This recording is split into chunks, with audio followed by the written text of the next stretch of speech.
일본군의 전술은 간단했습니다. 당시 일본군의 작전은 필승의 계획이라 하기에는 너무나 단순했었죠. 당시 육군대 출신의 엘리트라고 자부하며 으세고 다녔던 만주군 작전참모 마츠카와 토시단의 소장. 그러나 그는 사실 작전 수립 능력이 전무하다시피 한 인물이었습니다. 그러다 보니 결국 그의 머리에서 나온 작전이라는 것이 우익을 담당하고 있는 가하무라 카키아키 중장의 압록강군이 러시아군의 좌익을 위협해 병력을 묶어놓은 동안 쿠로키 다메모토 대장의 제1군은 러시아군 좌익을 공격한다. 이때 중앙의 노주 미치스라 대장의 제4군은 러시아군을 상대로 수비에 전념하고 좌익의 노기 마르스케 대장의 제3군과 오쿠 야스카다 대장의 제2군은 러시아군 우익을 우회해 공격한다. 라는 것이었습니다. 25만 병력을 가지고 나라의 운명을 건 전쟁을 하는데 육군대학 출신 수재의 머릿속에서 나온 작전이라는 것이 고작 동네 어린아 일도 찰 수 있는 작전이었던 것이었죠. 여기에 더해 세세한 전술적 지지 같은 것은 아예 입안조차 하지 않았습니다. 결국 이 작전의 핵심이라는 것이 대충 오른쪽에서 시선을 끄는 동안 왼쪽에서 치고 들어가 포위 공격하라. 바로 성동격서, 아니 성우격자였던 것이었죠. 작전 자체도 지극히 단순하고 상식적인 것이었지만 그 상황에 구체적으로 들어가 보면 더 이해하지 못할 사안이 한두 가지가 아니었습니다. 우선 왼쪽에 주공을 맡았던 부대, 그것은 바로 얼마 전 병력의 태반을 리순해서 죽게 만든 노게마르스케의 제3군이었던 것입니다. 그런데 그간 저질렀던 노기의 또라이식 삽질은 부차적인 문제였습니다. 다름 아닌 혹여 병력과 장비를 보충했다 하더라도 병사들의 피로도도 생각해봐야 하는 것은 지극히 당연한 처사였죠. 하지만 이런 것들은 전혀 고려 대상조차 아니었던 것입니다. 이렇듯 일본군 특유의 인명을 무시한 막가파식 용병사상도 문제였지만 그보다 더 기가 막힌 것은 후에 말할 주시원들의 이기심과 리순에서 실추된 자신의 명예를 되찾기 위한 노기마르스케의 노욕을 먼저 배려했다는 것입니다. 도대체 제3군 소속의 병사들은 전생에 무슨 죄라도 지었던 것일까요? 그리고 더 큰 문제는 일본군의 우익에 있는 압록강군에 있었습니다. 국가의 운명을 걸고 싸우는 전투였기에 당시 일본은 끌어모을 수 있는 모든 병력을 다 끌고 와 전선에 투입했습니다. 심지어 여기에는 압록강군 편성을 위해 조선에 주둔 중이던 조선 주차원까지 포함되어 있었죠. 만약 브레이크앤스팟 제6편에서 언급한 바와 같이 조선의 의병이 어떠한 방법으로든 활성화되어 있었다면 아마 이 조치는 도저히 상상도 못할 일이었을 것입니다. 어쨌든 여기까지는 그렇다 치고 문제는 이들의 지휘권이었습니다. 일본군은 여기서도 상식과 동떨어진, 아니 도저히 생각할 수 없는 뻘짓을 저지릅니다. 일본군의 고질적인 문제가 다시 한번 불거진 것이죠. 그것은 바로 잘 알다시피 파벌투쟁이었습니다. 압록강군의 경우 조선에서 뽑아낸 병력이고 주주본이 장악한 조직이었다지만 만주군 총사령부에 보냈으니 지휘권도 만주군 총사령부로 넘어가는 것이 당연한 상식입니다. 그러나 조주본은 이들 압록강군을 자신들이 장악하고 있던 조선 주차군 사령부에 지휘권이 있다고 주장합니다. 아니, 부대를 배속시켰으면 그 소릴 것이지 몸통은 만주군에 머리는 조선 주차군에 라는 상황이 된 것이죠.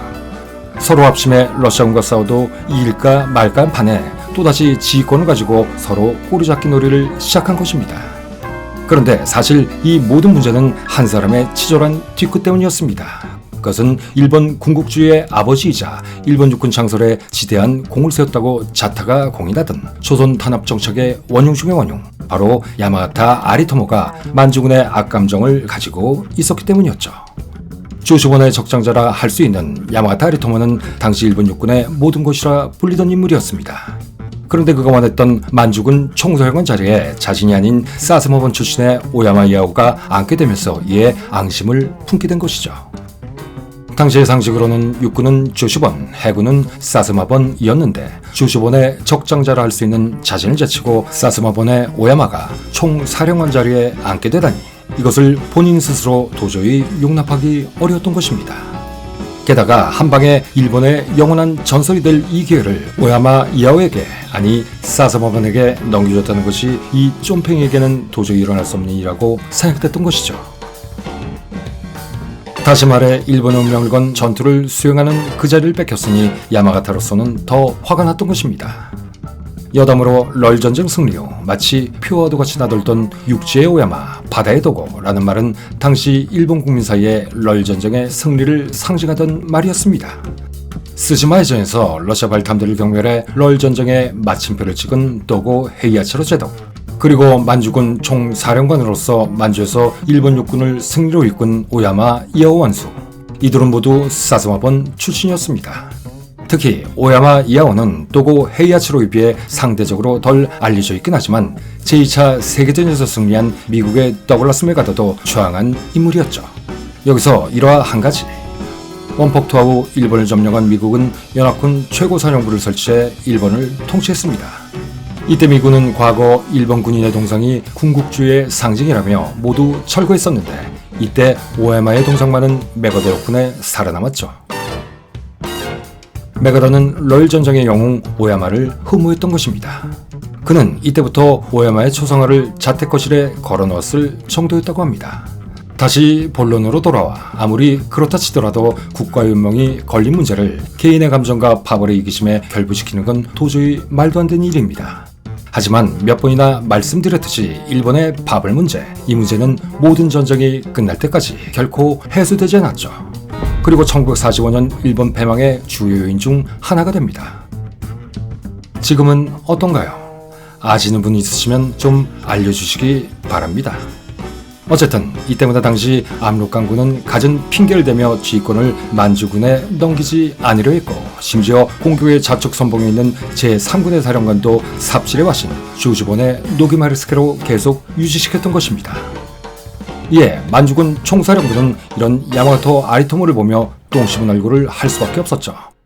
결국 만주군 총사령부는 통제가 안 되는 이들을 주 전선에서 멀리 떨어뜨려 애쓸 수밖에 없었고, 심지어 이에 대한 보복으로 전선에 나서 공을 세울 기회를 사전에 차단하려고까지 했습니다. 이러자 야마가타도 육군 참모총장이라는 지위를 이용하여 작전에 직접 개입하며 작전을 방해하기 시작하죠. 일본의 운명을 결정짓는 대전 앞에서 벌어진 비생산적이며 추악하기 이를 데 없는 파벌 싸움. 이로써 또다시 애꿎은 병사들만 죽어나가게 됐습니다. 결국 모든 것을 쏟아 부어야 한다며 기껏 병력을 보냈지만 그 병력의 반은 반만 축내는 존재가 되어버린 것입니다. 뻘짓에도 정도가 있습니다. 하지만 이 정도면 뻘짓 정도가 아니라 국가를 위험에 빠뜨리는 매국형이라 불러도 할 말이 없을 것입니다. 일본이 팽텐 전투에서 승리한 것이 신기할 정도였습니다.